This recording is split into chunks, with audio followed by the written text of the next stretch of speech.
People always say, you're stuck, like it's some kind of punishment, like you've failed at life, or like there's something wrong with you, as if you should have been somewhere else by now. But what if that's not even true? What if being stuck is not even real? What if it's just a misunderstanding of what's really happening inside you? I know this might sound opposite of what you've been told, but just hear me out. Maybe you're not stuck at all. Maybe you're just in a state of mind that's making everything feel heavy. And that state is controlling how you see the world, how you feel about life, and what you think is possible. And here's the wild part. Just like you walked into this state, you can walk out of it. Because it's not who you are. It's just where you are. And that changes everything. We're taught to think that if something is not showing up in our life, it means we need to try harder, do more affirmations, visualize better, heal some childhood wound, fix ourselves. And all of that comes from one belief, that something in us is broken. But that's the trap. Because you're not broken. You don't need to become better or more worthy. You just need to stop identifying with the version of you that thinks something's missing. Neville Goddard explained it so well. A state is just a bunch of beliefs and assumptions you're living from. That's it. It's not permanent. It's not your identity. But most people stay in one state for so long, they build their entire life around it. They wake up every day inside the same mindset, trying to fix their life from the very state that's causing the problem. If you've been chasing a dream for a long time and nothing's happening, if things feel slow, if you feel tired even though you're trying everything, it could be because you're still living in the state of someone who's waiting, someone who's hoping, someone who's not there yet. You imagine something for a few minutes, but then you open your eyes and immediately check if the world changed. You say you're abundant, but deep down you feel like something's missing. You visualize love, but still feel lonely inside. And it's not your fault.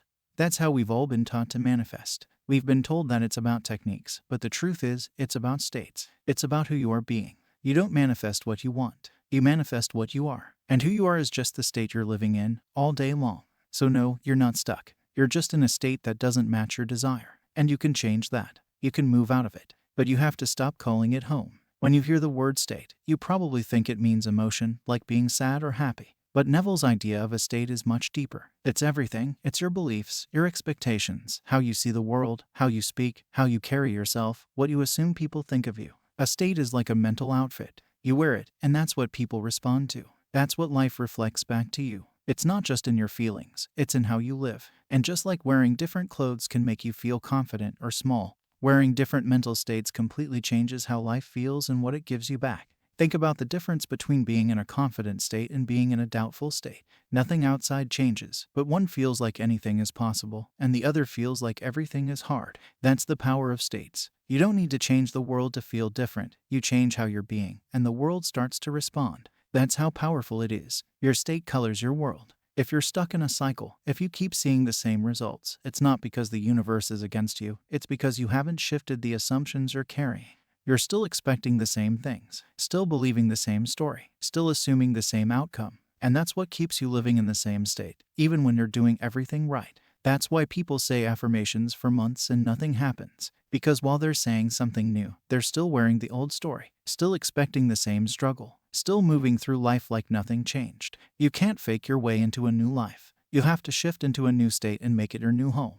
That means thinking like it's already done, acting like it's normal, living from it even when the outer world doesn't show it yet. That's the real work. Not pushing or forcing, but choosing. Choosing a new state and staying there. And no, you don't have to pretend or be fake. You just have to become aware. Ask yourself, what state am I in right now? Not what emotion you're feeling, not what you're thinking, but what are you expecting without even realizing it? Are you expecting more delay, more rejection, more waiting? Or are you walking through life like someone who already has it? That awareness is everything. Because once you know what state you're in, you can decide if it's helping you or holding you back. And if it's holding you back, you don't have to fight it. You just shift, gently, with love, and with power. You are not your emotions. You're not your past. You're not even your thoughts. You are the one who gets to choose what state to wear. And when you choose a new one, the whole world begins to respond differently. Life bends to match the version of you that you are being. So how do you actually change your state? This is where most people overthink it. They try to force new thoughts, repeat affirmations all day, visualize for hours. But it's not about force. It's about decision.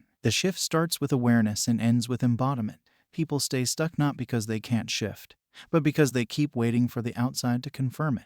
Like standing in front of a mirror wearing a red shirt, saying I want to wear a blue one, but never actually changing.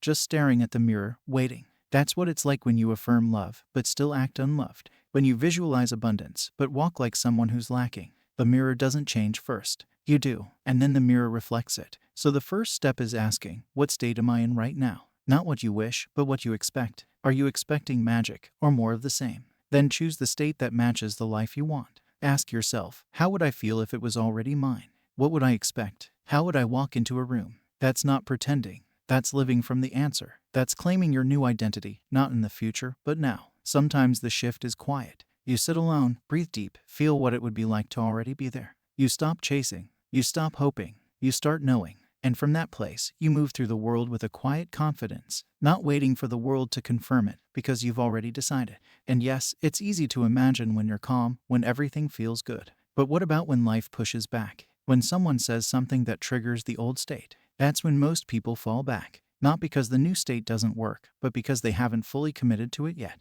They visit it like a vacation, but keep living in the old one. They think, once I see results, I'll believe. But it works the other way. You'll see results once you believe. Because the outer world is just catching up to your inner shift. So how do you hold the state? You don't fight the old. You persist in the new. You notice the doubt, but you don't let it drive. You remind yourself, this is just an old habit. I don't live there anymore. And then you bring yourself back, again and again, until it becomes natural. You don't argue with reality. You don't beg it to change. You stay in the new state, no matter what's happening around you. That's real power. Not reacting, but remembering. Not forcing, but staying. And if you slip, and you will, it's okay. You're not starting over. You're just gently returning. That's how change happens. Slowly, softly, but deeply. You were never broken. You were just in a state that didn't match who you truly are. And now that you see it, you're free. You don't have to convince anyone, not even yourself. You just choose again and again until the new state feels like home. It's easy to imagine the version of you that already has it, but real transformation happens when you stop imagining and start being.